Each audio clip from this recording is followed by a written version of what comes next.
Howdy there, partners. You catch me as I'm doing a little bit of work to I'm wiring up a microphone.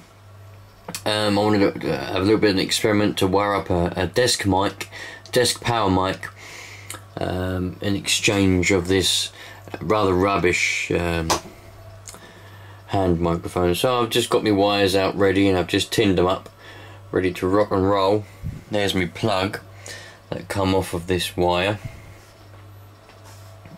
So all you have to do, well, I'm going to do anyway, is this microphone works with the radio, obviously, because it's one that come with the radio that I'm going to be wiring it up to. It's just not very good anymore, so I'm going to wire up a desk microphone to it. And all you got to do is copy the wires, copy the colours. It's the same pin, obviously, 6 pin to 6 pin, so that's quite handy. I'm just going to copy the wires over. But some of you have asked me, some of you have said on other videos where I was talking about my neighbours, they said they'd like to hear stories about my neighbours. Well, I don't really tell stories on here, but we tell a story if you want to. They said, one person asked, do my neighbours take in any parcels for me? Well, no. There's a funny, I've got one story about that some of you may like. What it was, I've been living here for approximately 9 years. Yeah, maybe 9. I don't know, loosely 9 years. I can't remember exactly. Now, about 6 months after I first moved in here, bear in mind I was young, very young, teenager. And the neighbours on the immediate side didn't really, they're old, you know, in their 80s, not very friendly really back then. They're not bad now, they're nice now, but back then they weren't very friendly. Neither was the other bloke on the other side. You all know the story about the bloke on the other side. He's a nasty piece of work, he is. But anyway, one day I had a parcel come in, and I was out at work, and the delivery man, what it was one of those couriers. You know those couriers, they're self-employed, aren't they? And they have their own vans. There's no logos on them, they're self-employed. I don't know exactly how it works, but they're obviously self-employed, and they go to the sorting centre, whatever, distribution centre, and pick up their consignment of parcels. And I think they get paid on how many they deliver within that day. I think they have to deliver them all, and they get paid from each one. I don't know how it works exactly, but it was one of those self-employed couriers that was delivering my parcel. Can't remember what it was, a long time ago now, but I know it was a parcel. So it wasn't a DHL van or anything like that. It was a self-employed bloke, and he was quite nice. What he'd done was, he knocked on my door, I weren't in, knocked on their door to see if they would take it in, and I'll tell you what they said in a minute, but they wouldn't take it in. So then he knocked on the nasty man's door, he wouldn't take it in. Anyway, and then he realised there was a phone number for me, so he rang me up while I was at work, and he said, I've just tried to deliver your parcel, but you're not in. I said, yeah, sorry about that, I'm at work. He said, that's alright, no problem. But your neighbours aren't very nice. I said, what do you mean? He said, well, I've knocked on your immediate side to see if they would take it in for you, and they turned around and said, why should I take it in? If he's going to order a parcel, he should be in to accept it. Huh. Unbelievable. So I said, well, that doesn't surprise me, to tell you the truth, you know. He was going, this is, you know, very often you get something like that. They either just say no, sorry, or they just say yes and take it. Most of the time they take it in, you know, nice neighbours. But they wouldn't do it. So anyway, I got that sorted out. He left it in a safe place for me, blah, blah, blah. Anyway, so them two neighbours, them couple on the immediate side, they liked leaving notes on my door. For some reason, I don't know why. You know, if there was a bit of dirt, a bit of mud. Bearing in mind, I've been working in quarries, and I worked in the quarry then, so I'd have to drive down a bit of mud in the car, you know, and sometimes mud would fall off of the car onto the driveway. And although it's on my driveway, not their driveway, it's on my driveway, sometimes they'd put a note on my front door, written note in handwriting, bit of paper, sellotape it to my front door, and say, don't you think it's about time that you cleaned up that mud on your driveway? And one time I put the car out on the road and parked it half on the curb, half on the road to wash underneath with the pressure washer. And so I done all that, put it all back indoors, and went in for a bit of lunch. And there's a little bit of mud on the road, only a little bit. I mean, it weren't heaps of it. There was just, you know, like when it's just like a muddy residue. And my plan was to have a bit of lunch and then go outside and wash it down the drain. When I washed the driveway as well, they put a note on saying, "Don't you think it's about time you cleaned up that mud on the path?" Bit of mud on the path. So I just wrote on that, "No, someone stolen my shovel," and put it on their door. Anyway, I thought I could have a bit of a laugh here. They want to keep putting notes side to side and they won't take in my parcels for me. Not that they have to. They don't have to take in a parcel. No, by all means. I'm not saying they should take in a parcel for me. But it's the way that they said it. You know, I just think that's a bit... Anyway, so just for a laugh, when I went to work the next morning, 4 o'clock in the morning, so no one was about anyway, I got a bit of paper and handwrit, "If not in, please leave a parcel. If I'm not in, please leave a parcel at number," and put their house number. And yeah, left it, went to work. When I come back that afternoon or that evening, the note was gone. And I thought, alright. I was curious, I wanted to see where it had gone. And at that point I had only just installed my CCTV cameras.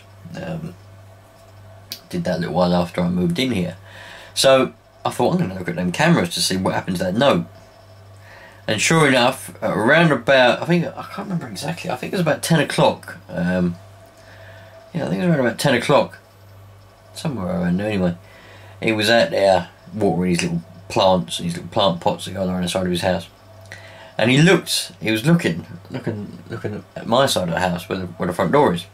And then he looked down like that. And he walked up and he read the note. And he went and yanked it off the door. Well, I'm not saying they should, I'm not saying I expect it, you know.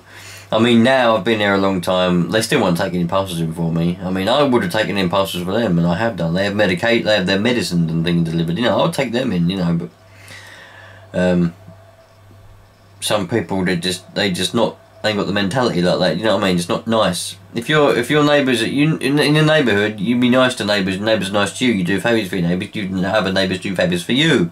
That's how it works. If they were nice to me, I'd be nice to them.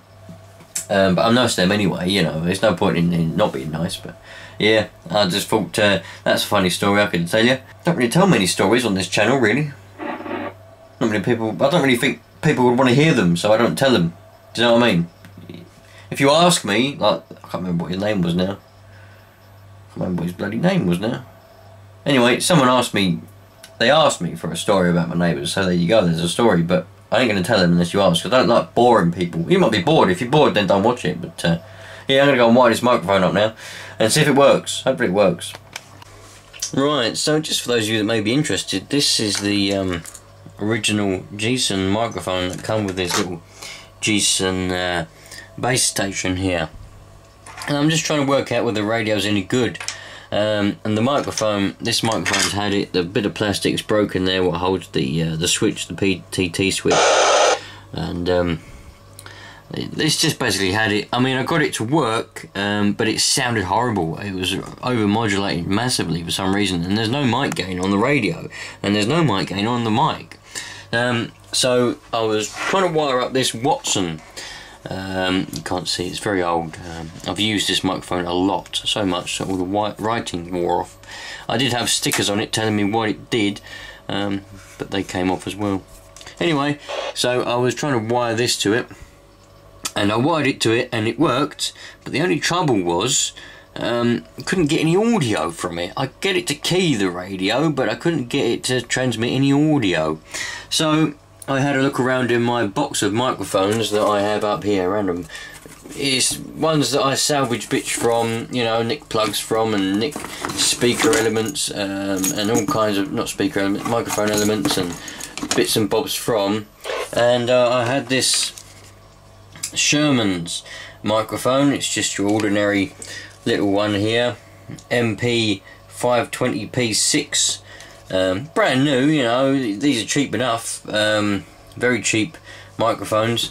I found that in there, so I hooked that to it. It had a 6-pin on it, so I just adjusted the wiring to match, and now we can get it to key. But I haven't found anyone out there to give me an audio check, a rig check. So trying to find someone to give me a rig check to see if I've got you know, any good modulation or anything like that. There is a little bit of a humming noise. We can listen to it on the scope. If we turn this radio up to there, I'm on the channel 25 because there's no one ever on that channel. So if I key that up, and we should better hear it.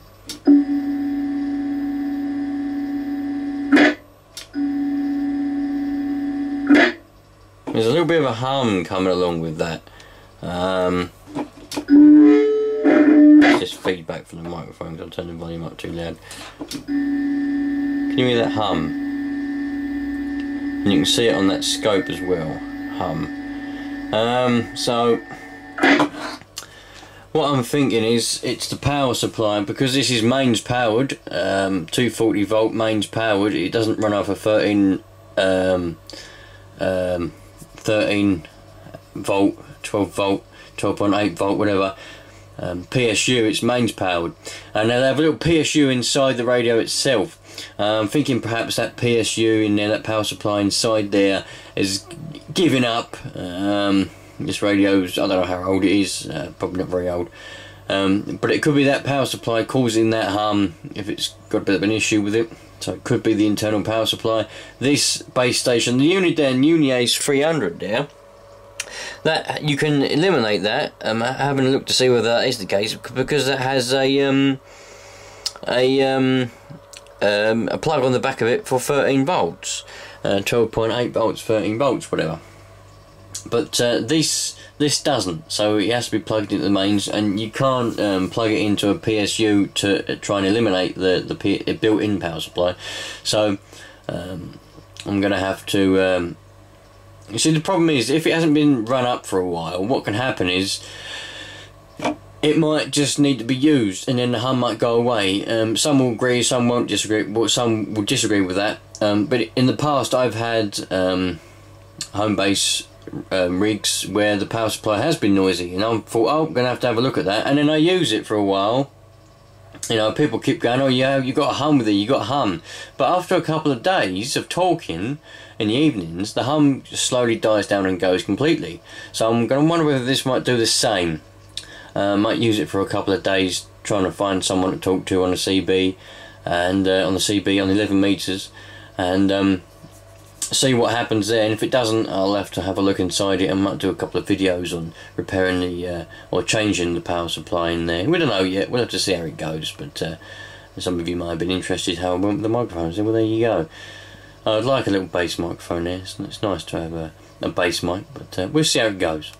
Another thing I could try and do if I had them, but I haven't got any, you can get ferrite rings. I haven't got any left. I don't want other bits and bobs, but ferrite rings, I could put one around the power cable, because what can happen is you can get RF from any noisy equipment. I mean, like that freezer down there, that freezer there, could be being noisy, and my other equipment won't be picking it up because there's ferrite rings on it. But this hasn't got a ferrite ring on that plug.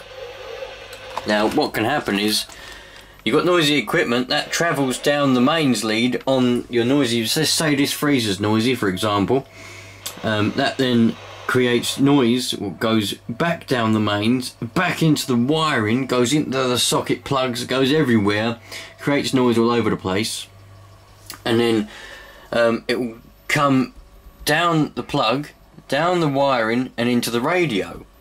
And the radio will pick that up, it will listen to that as well. So it could be that. So I need to get some clip-on ferrite rings. I could put that around there, and that should stop any RF coming back down into the radio from the plugs. You know, I could try that. I'll try that first before I delve into the old power supply. I'll get a clip-on ferrite ring and clip that on there and see what happens. You know, things like that can happen. You never know, do you?